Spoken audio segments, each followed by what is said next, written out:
বহুবার আমি গাজলডোবা গিয়েছি, কোনোদিনই আমি কিছু দেখতে পাইনি, সবার মুখে শুনেছিলাম। ফাইনালি আমিও দেখতে পেলাম, প্লাস ছেলেকেও দেখালাম। সো হাই হ্যালো এভরিওয়ান, আমি সাথী আবারও নিয়ে চলে আসলাম তোমাদের সামনে একটা নতুন ভিডিও নিয়ে। আশা করি তোমরা সবাই ভালো আছো, আমিও বেশ ভালোই আছি। এটা ছিল রবিবারের ভিডিও, শাশুড়িমা বাড়িতে ছিল, যেহেতু আমার শাশুড়িমা কাজ করে আর কি। তো আমার শাশুড়িমা বাড়ি ছিল, বললো চলো তাহলে একটু ঘুরে আসি। তো আমার ছেলে তো মহা খুশি, গাজলডোবা যাবে বলে কথা। তো বেরিয়ে পড়লাম, যাচ্ছি আমি, আমার মাসি শাশুড়ি, আমার শাশুড়ি মা, আমার ছেলে, আর হলো একটা দাদা। তো আমরা সবাই মিলে বেরিয়ে পড়লাম, টোটো করে যাব। মানে একদম গরম যা ছিল, ভাবলাম একটু ওদিকে গিয়ে হাওয়া টাওয়া খেয়ে আসি। এদিকে আমার ছেলের পেয়ে গেছে জল পিপাসা, ওটা খেয়ে নিচ্ছে। এবার ও একটা চকলেট কিনেছিল, চকলেটটা না মুখে নিয়ে চটপট চটপট করে আওয়াজ হয়, বেশ ভালো লাগে, কিন্তু খুব টক ছিল। আমার ছেলে দেখো কোনো রিয়াকশনই নাই। আর এই দেখো আমরা চলে আসলাম অনেকটাই ফুলবাড়ি ক্যানেলের সামনে, কি সুন্দর লাগছে বলো, বিকেল বিকেল টাইমে তো সূর্যটা আস্তে আস্তে ডোবা ডোবা ছিল, বেশ সুন্দর লাগছিল।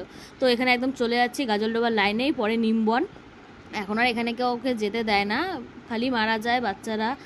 তো এগুলো কথা নাই বা বললাম, তোমরা নিশ্চয়ই জানো। এই দেখো চলে আসলাম, যেতে না যেতে কি প্রচণ্ড ভিড়। এই দেখো ভিড়টা জাস্ট দেখো একবার, কী হয়েছে কী হয়েছে, হাতি বের হয়েছে মিনিমাম 20টার ওপরে হাতি ছিল ওখানে। আমার লাইফে প্রথমবার আমি গাজলডোবা এসে হাতি দেখলাম, সবার মুখে শুনেছি, ঠিক ওদের পাড়াপাড়ের রাস্তাটা হলো এটাই। আর যেই না হলো হাতিগুলো ওই দেখো কত হাতি, মানে যেই পার হতে যাচ্ছে, এদিকে হাতিগুলো আমাদের দেখে ভয় পাচ্ছে, এদিকে আমরা হাতিগুলো দেখে ভয় পাচ্ছি। পুরো একদম লোক দৌড়াদৌড়ি শুরু করে দিয়েছিলাম যে ফটাফট চলো এখান থেকে। তো আমার ছেলে একদম হাওয়া খেতে খেতে চলে আসলাম অনেকটাই সামনে গাজলডোবার।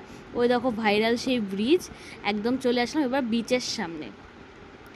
তো এখন তো জল ছাড়েনি, একদমই শুকনো, এখনও গেলে তোমরা শুকনোই পাবে, এটা ঠিক 1 সপ্তাহ আগের ভিডিও। তো একদম দেখো শুকনো, পুরো চর হয়ে গেছে। তো এই ঢালুটা দিয়ে আমার এখন নামতে হবে।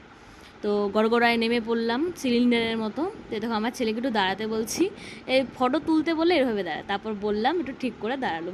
আর দৃশ্যটা একবার জাস্ট দেখো, তোমরা যারা যারা গাজলডোবা গিয়েছো, যতবারই যাই না কেন মন ভরেই আসে, এত সুন্দর লাগে দেখতে, বারে বারে যাই।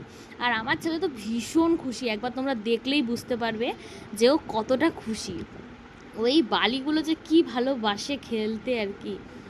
তো সন্ধ্যা হয়ে গেল, এবার তো পুলিশ মানে আর থাকতে দেবে না ওখানে, তো সবাই আস্তে আস্তে উঠে যাচ্ছিলো, আমরা উঠে গেলাম। তো এবার আমার ছেলে এত দেখো বালি পুরো সারা গায়ে, এত খিদে পেয়ে গেছে বালি ঘেটে, তো বলছে তাহলে কিছু খেয়ে নি। আর আমি তো চপ টপ খেতে পারি না, তাই আমি চাউমিন আর আমার ছেলে মোমো খেয়ে নিলাম। তো ওখানকার না এই দোকানের চাউমিনটা আমার বেশ ভালো লাগে, আর কোনো দোকানের ভালো লাগে না। তো আমার ছেলেকে এবার ওখানে না আমরা কিছু বাজার করে নিয়েছিলাম, বাজারটা না হয় বাড়ি গিয়েই দেখাবো তোমাদের। আর তখন বেরিয়ে গেছি সন্ধ্যা, এই রাস্তাটাতে না এই অন্ধকার হলে আর ভালো লাগে।